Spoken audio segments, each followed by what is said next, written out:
Husband আমাকে বিয়ের আগে মনে হয় একদম চোখেই হারাতো। যখন আমি পরিবারের অবাধ্য হয়ে আমার হাজবেন্ডকে বিয়ে করি, তখন এখন মনে হয় আমি আমার হাজবেন্ডের চরম শত্রু এবং আমি ওর চোখের বালি। হ্যালো গাইস, আসসালামু আলাইকুম, ইটস মি মারিয়া।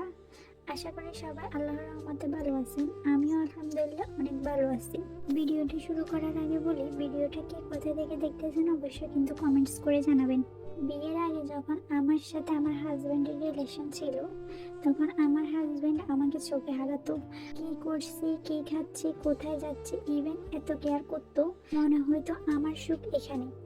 আমার যখন বিয়ের আগে ফ্যামিলি থেকে বিয়ের জন্য সম্বন্ধ দেখে, তখন অনেক বাড়িওয়ালা, গাড়িওয়ালা, টাকাওয়ালা আসছিল।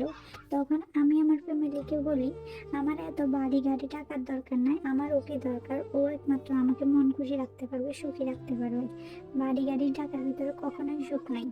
তখন আমার পরিবার আমাকে অনেকভাবে বুঝিয়েছিল, অনেক জোর জবরদস্তি করছিল, কিন্তু আমি তাতেও রাজি হইনি। তাদেরকে বলছি ও আমাকে বুঝে, ও আমাকে ভালোবাসে, আমার ওকেই দরকার। লাস্টে আমার পরিবার যখন ওনাদের কথায় রাজি করতে পারে নাই, অনেক বছর পর হলো আমাকে ওই ছেলের কাছে বিয়ে দিই। ইভেন আমার হাজবেন্ড আমাকে বিয়ের আগে এত কেয়ার করতো, বলার বাইরে। তখন মনে হচ্ছিল আমার যত সুখ ওর কাছে, আমার বাড়ি গাড়ি টাকা পয়সা কোনো কিছু লাগবে না, আমার শুধু ওকেই লাগবে। টাকা না থাক সমস্যা নেই, তবুও আমরা চলে যেতে পারবো। আমি যখন বিয়ের আগে কোনো কিছু নিয়ে রাগ করতাম বা কোনো ওর উপর মারামারি হতাম, তখন ও আমাকে এমন কোনো দিন যায় না যে রাগ ভাঙা নেই। রাগ ভাঙানোর জন্য কি না করছে, কতই না পাগলামি করছে। তো আমি আমার পরিবারের অবাধ্য হয়ে ওকে বিয়ে করলাম, আমার বাবা মাকে কাঁদিয়ে। আমার বাবা মা অনেক বুঝিয়েছে আমাকে, কিন্তু আমি শুনি নাই। কিন্তু এখন বিয়ে করার পর আস্তে আস্তে আমার হাজবেন্ডের আচার আচরণ সবকিছু চেঞ্জ হতে লাগে। আমি জানি না কেন এমন হয়েছে, কেন এমন করতেছে। আমার যে কোনো কথাতে সে রাগ করতে থাকে, আমার যে কোনো কথা ও সহ্য করতে পারে না। বিয়ের আগে আমাকে যেমন মাথার উপরে উঠে রাখতো, এখন মনে হচ্ছে আমাকে পায়ের নিচে পিষে ফেলবে, এরকম একটা অবস্থা করে। বিয়ের আগে যখন আমি রাগ করতাম, কি না কি করে আমাকে রাগ ভাঙানোর চেষ্টা করতো।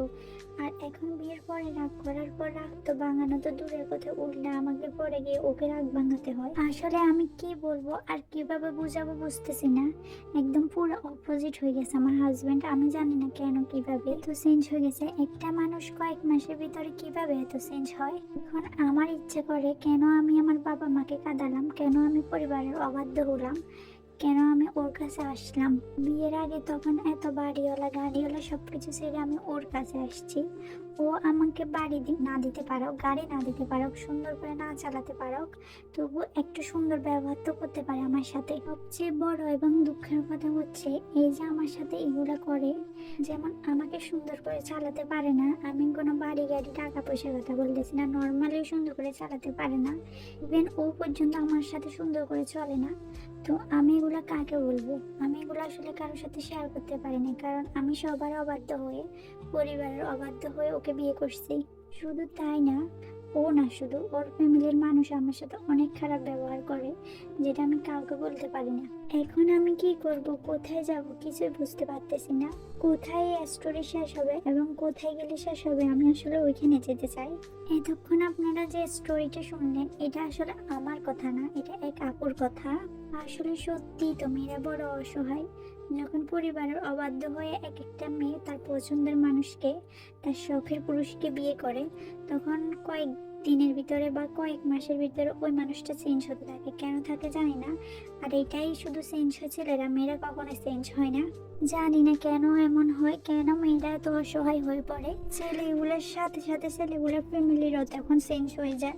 বিয়ের আগে ছেলেদের ফ্যামিলি থেকে অনেক রকম কথা বলে, একদম মেয়ের মতো দেখবে এরকম বলে। যখন বাবা মায়ের অবাধ্য হয়ে ওদের কথা শুনে বা শখের পুরুষটার কথা শুনে বিয়ে করে, তখন পুরো চেঞ্জ হয়ে যায়, ওরা পুরো ফ্যামিলিটা চেঞ্জ হয়ে যায়। ওই আপুটা আরো বলছে, আমি এখন কোথায় যাব, আমার যাওয়ার কোনো পথ নেই, কোথাও নেই। আসলে ওই আপুটা পরে একটা কথা রিয়েলাইজ করছে, যে বাবা মায়ের অবাধ্য হয়ে বা বাবা মাকে কাঁদিয়ে কখনো সুখী হওয়া যায় না।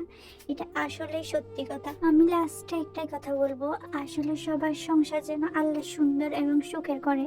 আর ভাইয়েরা প্লিজ বোঝার চেষ্টা করবেন, ও কিন্তু পরিবারের বিপরীতে গিয়ে অবাধ্য হয়ে আপনার কাছে আসছে। আর যারা যারা আমাকে আপনাদের এরকম স্টোরি পাঠাতে চান, অবশ্যই আমাকে ইমেল করবেন। আর যারা যারা আমার ভিডিওটা দেখতেছেন একটা লাইক কমেন্ট করে যাবেন। আর যাদের সাথে এরকমটা মিলছে তারা অবশ্যই কমেন্ট করে জানাবেন।